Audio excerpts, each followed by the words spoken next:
ताजमहल संगमरमर में लिपटी यादें, वहाँ की दीवारें कुछ बोलना चाह रही, कुछ चीखना चाह रही, लोगों को बयां करना चाह रही हैं। और अगर आपने इतिहास का जरा सा भी नॉलेज है तो आपको पता होगा कि ताजमहल पर जो कंट्रोवर्सी इस समय चल रही है, जो मूवी आई है परेश रावल की द ताज स्टोरी, इस मूवी में कौन कौन सी चीज़ें दिखाई गई हैं इतिहास के माध्यम से। तो चलिए हम स्टार्ट करते हैं, बाकी चीज़ें तो हम मूवी में तो देखेंगे ही।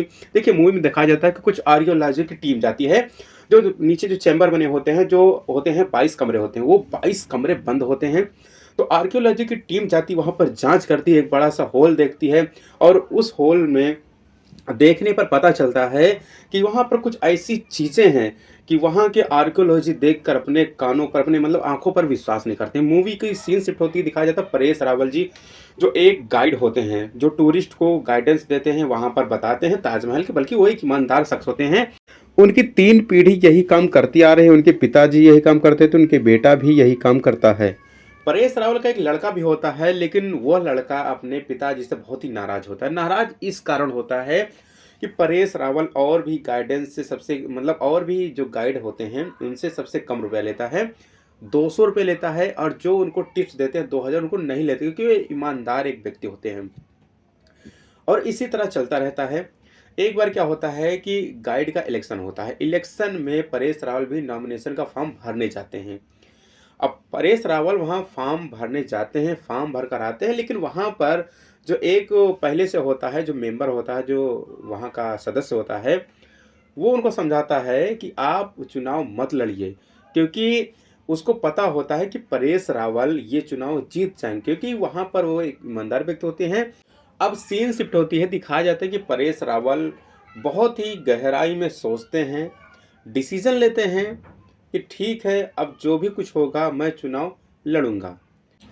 और एक दिन न्यूज़ रिपोर्टर एक ममता आती है, वो परेश रावल का इंटरव्यू लेती है, और इंटरव्यू पूछते हैं कि मुझे 22 बंद कमरों के बारे में बताइए, जो ताजमहल के नीचे जो 22 बंद कमरे, उनका राज क्या है।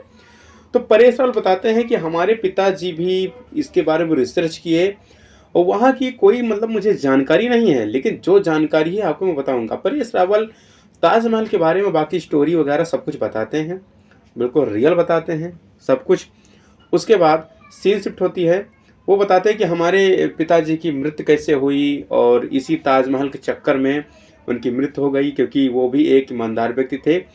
और वो स्टोरी जो वहाँ के 22 बंद कमरे हैं, वहाँ की बात, वहाँ का रहस्य बाहर लाना चाहते थे, लेकिन आर्कियोलॉजी की टीम, गवर्नमेंट ने उनको ऐसा करने से मना कर दिया। और इसीलिए सबसे बड़ा सदमा मुझे लगा, क्योंकि मेरे पिताजी ने बंद कमरे में फांसी लगा लिया था। और अब सीन शिफ्ट होती है कि परेश रावल बात करते अपने दोस्तों से कि वो जो ताजमहल है, ताजमहल के ऊपर एक लोटा है, कलश है, और बाकी किचन है, तो हमें नहीं लगता कि ये ताजमहल नहीं, ये तो एक साथ शिव मंदिर है, क्योंकि सारी चीज़ें शिव मंदिर में होती हैं सारी चीज़ें।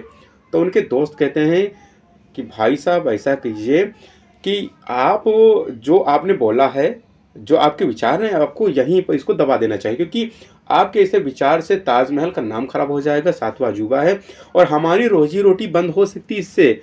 तो इसी बात से परेश रावल और उनके दोस्तों के बीच में झड़प हो जाती है। अब ये वीडियो किसी ने रिकॉर्ड कर लिया था, और ये वीडियो इतना वायरल हो जाता है क्योंकि पब्लिक प्लेस में अब परेश रावल के मुंह पर कालिक पोत दी जाती है, और वो जो है नारा लगाते हैं, मुर्दाबाद का नारा लगाते हैं परेश रावल के खिलाफ। और वहीं पर दिखाया जाता है कि जो मेंबर होते हैं, जो उसमें जो है मेंबर वहाँ के थे गाइड के, वो उनको बुलाते हैं और समझाते हैं कि देखिए, अब आप चुनाव तो जीत नहीं पाएंगे, ऐसा काम कीजिए, आप मत लड़िए। अब कालिक तो पोत ही चुकी थी, क्योंकि कुछ मुस्लिम समुदाय के लोग कालिक पोते थे उनके चेहरे पर। अब परेश रावल सोचते हैं कि नहीं, अब मैं चुप नहीं बैठूंगा, बात बहुत आगे तक बढ़ चुकी है, अब ये बात मैं लेकर जाऊंगा कोर्ट।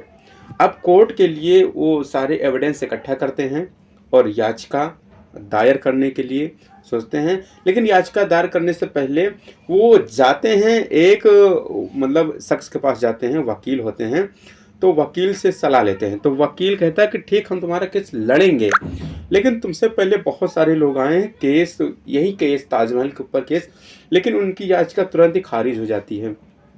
तो केस लड़ने की बात अलग ही है, मतलब दूर है की बात है। अगर तुम्हारी याचिका ही वहाँ पर अप्रूवल हो जाए तो बहुत बड़ी बात है। तो अब परेश रावल वहाँ से आते हैं, सीन शिफ्ट होती है। लेकिन दूसरे तीसरे दिन परेश रावल को पता चलता है कि वो जो वकील था उसने बोला है कि मैं आपका केस नहीं लड़ सकता, क्योंकि मेरा डॉगी जो घर का पालतू कुत्ता था उसको किसी ने मार डाला। अब धमकी मुझे मिली है कि अगला नंबर तुम्हारा हो सकता है कि अगर तुमने केस लड़ा तो, इसीलिए भैया मैं साफ मना कर देता हूँ। लेकिन वो रास्ता बताते हैं कि आप एक काम कीजिए, आप अपना केस खुद भी लड़ सकते हैं। अब परेश रावल जाते हैं, अदालत में जाते हैं, अपनी याचिका दायर करते हैं। अब याचिका में कुछ एविडेंस वहाँ पर जज के सामने रखते हैं और बताते हैं कि वहाँ पर शिव मंदिर के जैसे सारी एविडेंस वहाँ पर मिलते हैं। कलश है, आम के पत्ते हैं, बाकी किचन वगैरह, तो सारी चीज़ें वहाँ पर शिव मंदिर में देखा जा सकता है। इसी बात से, इसी सबूत से, पुख्ता सबूत होने के बाद उनका जो है याचिका अप्रूवल कर ली जाती है और अगली हेयरिंग में उनको बुलाया जाता है। अब अगली हेयरिंग में बाकी दोनों वकील होते हैं, जो एक मुस्लिम वकील होता है उनका अपोजिट होता है, दोनों वकील की हेयरिंग सुनी जाती है और इसको मतलब अपनी अपनी जो है तर्क वहाँ पर देते हैं, लेकिन उसका कोई मतलब निकलता नहीं है।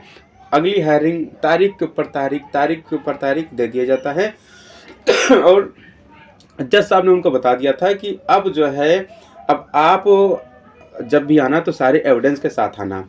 अब परेश रावल जी वहाँ पर जो एक चांद होता है, कलश होता है ताजमहल के ऊपर, तो सारे एविडेंस वहाँ के और बहुत ही अच्छी तरह से सबूत, पुख्ता सबूत इकट्ठा कर कर लाते हैं, जज के सामने रखते हैं। अब जज के सामने रखते हैं तो उनसे पूछा जाता है कि ये ताजमहल कब बना, किसने बनवाया। अब देखिए, अब सीधा चलते हैं हिस्ट्री में। अब हिस्ट्री में ये पता चलता है कि ताजमहल किसने बनवाया, कब बनवाया, और यही सब कंट्रोवर्सी मतलब चलती रहती है, दोनों में झड़प चलती रहती है। परेश रावल शिक्षा विभाग के अधिकारी को भी खींच लाते हैं और उनसे बहस करते हैं कि आपने ये नहीं बताया है कि ताजमहल कैसे बना, कैसे नहीं बना। आपने इतिहास को अलग तरीके से तोड़ मरोड़ कर आपने दिखाया है शिक्षा में, मतलब किताबों में। जो बच्चे पढ़ते हैं, कम से कम बच्चों को उनके भविष्य के बारे में तो पता चले। उस तक दिखाया जाता है कि एक लड़का इन्हीं सब बातों से लेकर, क्योंकि उनकी सारी चर्चाएं न्यूज़ में हो रही थी, तो प्रिंसिपल एक बच्चे को फटकार लगाते हैं। उनके पिता शिकायत करते हैं कि आपका बच्चा यहाँ पर जो है बताता है कि ताजमहल ने तेजो महल है। अब अगली सीन शिफ्ट होती है, दिखाया जाता, फिर अदालत में सीन शिफ्ट होती है और वहाँ पर परेश रावल बाकी सारी जो है डेट वगैरह बताते हैं, ताजमहल क्यों बनवाया गया, क्यों नहीं बनवाया गया। वो बताते कौन सा अंग्रेज था, कौन सा अंग्रेज नहीं था। तो वो परेश रावल कहते हैं, मतलब परेश रावल के अपोजिट जो वकील कहता है कि ताजमहल जो एक राजा थे मान सिंह, उनसे किराए पर ज़मीन ली गई। किराए पर ज़मीन लेने के बाद वहाँ पर ताजमहल बनाया गया, जो मुमताज़ की याद में बनाया गया। परेश रावल कहते हैं हाँ ये बात ठीक है, ज़मीन ली गई है, लेकिन ये भी तो हो सकता है कि ज़मीन लेने के बाद वहाँ पर पहले शिव मंदिर था, शिव मंदिर की ज़मीन वहाँ पर ली गई हो और उसी के ऊपर ताजमहल बनाया गया हो। ये कोई सबूत ना आपके पास है कि वहाँ पर पहले ज़मीन खाली थी, ताजमहल नहीं था, न शिव मंदिर था। अब वकील के पास ऐसा कोई सबूत नहीं होता है। और इसी तरह परेश रावल एक जो हिस्ट्री की किताब होती है इसमें बताते हैं कि ताजमहल का संगमरमर कहाँ से आया, कितने डेट में कंप्लीट हुआ, और जब ताजमहल बन रहा था तो वहाँ पर कौन कौन मौजूद था, कितने कितने लोगों ने देखा वहाँ पर, तो सब कुछ बताते हैं कि वहाँ पर कौन सा अंग्रेज था। यही सब बातें आपस में झड़प होती रहती हैं। और उसके बाद जो परेश रावल के अपोजिट जो वकील होता है वो कहता है कि ये ताजमहल को बनते जिसने देखा था वो अंग्रेज की जो बीवी थी वो अब भी जिंदा है। अंग्रेज की बीवी, तो परेश रावल कहते हैं कि अंग्रेज की बीवी जिंदा है तो शायद उसने भी तो देखा होगा। और इस तरफ सीन शिफ्ट होती है कि उनके परिवार के ऊपर कुछ पत्थरबाजी वगैरह, कुछ धमकी दी जाती है और परेश रावल के परिवार के ऊपर, और इससे परेश रावल परेशान होते हैं, लेकिन इससे वो हार नहीं मानते। मतलब लोगों का कहना है कि ये जो है मतलब रुक जाना चाहिए जो केस। अब वहाँ पर एक स्ट्रक्चर मतलब जो है वहाँ मॉडल दिखाया जाता है कि ताजमहल को किस मॉडल के ऊपर बनाया गया है, और पहले मॉडल नहीं बना था, और सबसे पहले मॉडल भारत में यूज हुआ है। तो परेश रावल कहते हैं नहीं, ताजमहल के पहले 1300-1200 ईस्वी में मंदिरें जो बनी हैं वो ताजमहल के बेस्ड के ऊपर मंदिर बनी है। तो मंदिरों को देखकर ताजमहल बनाया गया है। तो इसका मतलब ये है कि पहले वहाँ शिव मंदिर था, वो ताजमहल एक तेजो मंदिर है। तो इसी बात से वो बोलते हैं, उनके वकील बोलते हैं कि भैया ये तेजो मंदिर नहीं है, ये ताजमहल, मेरे पास पुख्ता सबूत हैं।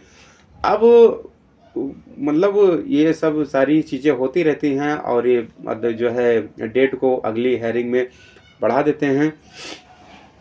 अब जाते हैं, परेश रावल एक बुढ़ा होता है, उसके पास जाता है, तो बताते हैं कि कई साल पहले वहाँ पर आर्कियोलॉजी की टीम गई थी। मतलब जो सीन पहले दिखाई गई थी, अब वो सीन बताई जाती है। परेश रावल बताते हैं कि आर्कियोलॉजी की टीम गई थी, उस टीम में हमारे पिताजी भी थे, और जो अंग्रेज़ था, अंग्रेज़ और उसकी बीवी, सभी लोग थे। तो वहाँ पर जब दिखाया जाता है कि एक जो है मतलब जो 22 कमरे थे, 22 कमरे की दीवारें ठीक से मतलब जो है उनको स्ट्रक्चर मतलब काम चल रहा था 22 कमरों की दीवारों को, लेकिन अचानक दीवार में होल हो जाता है, और जो आर्कियोलॉजी वहाँ पर देखते हैं तो उस दीवार के अंदर मतलब कमरे में जो है मूर्ति वगैरह कुछ मिलती हैं। तो परेश रावल इस पर कहते हैं कि वहाँ पर जब ताजमहल था, मुस्लिम का शासन था, तो वहाँ पर किसी भगवान की मंदिर का क्या काम। तो इससे साबित होता है भैया वो तेजो महल है, ताजमहल नहीं है, वो एक शिव मंदिर है, मान सकते हैं। तो इसके बाद में अब बताया जाता है, मतलब जो जज वगैरह बोलते हैं कि ये कोई पुख्ता सबूत नहीं, आप पुख्ता सबूत लाइए, या तो उस जो है एविडेंस उस शख्स को लाइए जो गवाही दे सकता है। और अब परेश रावल बताते हैं कि जो है हाँ ठीक है, एक शख्स है, जो शख्स इस समय रह रहा है देहरादून में, तो इसीलिए वो जो है परेश रावल और ड्राइवर और उनके साथी, ये सभी लोग देहरादून निकल जाते हैं उस शख्स को लाने के लिए। वो भी एक ममता, जो मैंने बताया था, न्यूज़ रिपोर्टर। लेकिन जो इरफान होता है, जो मतलब चुनाव के लिए जो मेंबर था, वो मतलब होता है तो आप हमला कर देता है इनकी गाड़ी के ऊपर। अब सीन शिफ्ट होती दिखाया जाता है कि परेश रावल आए हैं, और वहाँ पर जो है कोर्ट में बताते हैं कि हम देहरादून गए, वहाँ पर उनसे पूछे तो उन्होंने बताया कि एक जो अंग्रेज़ था, अंग्रेज़ की बीवी ने ये सारी चीज़ देखी थी, क्योंकि वहाँ पर जो कार्बन डेटा है उसे पता चला है। कार्बन डेटा कैसे मिला, क्योंकि जो वहाँ की मतलब जो कमरे थे, कमरे का दरवाज़ा था, तो जो अंग्रेज़ गया था, अंग्रेज़ भी आर्कियोलॉजी टीम के साथ में था, और हमारे पिताजी भी थे। तो वहाँ पर देखे थे कि जो 22 कमरे थे, एक कमरे के पास वो खड़े थे, जो कमरा यमुना नदी के किनारे मतलब बना है, उसी साइड में है। तो वहाँ पर एक कमरे की जो है एक दरवाजे की लकड़ी निकालकर कार्बन डेटा से जब उसको देखा गया तो पता चला ये दरवाज़ा आज से कम 300 साल पुराना है, 300 साल पहले का है। तो क्या मतलब पहले दरवाज़ा बन गया था, ताजमहल बाद में बना। और वो जो अंग्रेज़ था इस रहस्य को मतलब बाहर लाना चाहता था, लेकिन वो सरकार ने, गवर्नमेंट ने उसको दबा दिया। बोला कि नहीं, अगर आप बाहर लेकर आएंगे तो जो ताजमहल है, जो 7वां अजूबा है, इसका काम ख़त्म हो जाएगा, आप इसको बाहर नहीं ला सकते हैं, इसको बंद ही रखिए, मतलब जहाँ पर ये रहस्य रखिए। तो सारे एविडेंस जो सामने रखते हैं ये जो है परेश रावल जी, और बाकी सारी चीज़ें। तो अब मतलब इसका कोई निर्णायक फैसला नहीं होता है। अब जज बोलते हैं कि ठीक है, इसमें जो है जो ताजमहल है ये 7वां अजूबा है, और बाकी जो हिस्ट्री है, जो किताबों में बताई जाती है, जो दिखाया जाता है, उसको किस तरह से लिखना है, किस तरह से दिखाना है, ये चीज़ें शिक्षा को एक फटकार दी जाती है, शिक्षा विभाग को, कि इसको सुधारिए। जो हमारा मॉडल है, जो शिक्षा का मॉडल है, जो आने वाली भविष्य जो बच्चे हैं वो उसको किस तरह से पढ़ेंगे। परेश रावल जी कहते हैं कि जितना मतलब देते हैं कि मुस्लिम समुदाय को, मतलब जो पहले के शासन, जो मुस्लिम आक्रमणकारी थे वो आए हैं, देश को लूटे हैं, उनके बारे में ज़्यादा पढ़ा जाता है। जो हिंदू भी राजा थे, अच्छे थे, उनके बारे में कम बताया जाता है। तो बाकी ये मूवी यहीं पर एंड हो जाती है और एंड के बाद अब आप लोग बताइए मूवी कैसी है कैसी नहीं है, कमेंट बॉक्स में ज़रूर बताइएगा। और ये मूवी बहुत अच्छा कलेक्शन कर रही है, आपकी क्या राय है? वो ताजमहल है कि तेजो महल है? जैसी भी राय हो आप कमेंट बॉक्स में ज़रूर बताइए और चैनल को सब्सक्राइब ज़रूर करें चैनल को। और इस तरह की मूवी हम लाते रहेंगे और इस तरह की वीडियो के लिए हमारे चैनल को ज़रूर सब्सक्राइब करें, लाइक करें, शेयर करें, कमेंट करें और अपनी राय कमेंट बॉक्स में ज़रूर बताएं। और ये मूवी अब कितनी कमाई करेगी, इसका बजट तो 25 करोड़ का है अगली मूवी।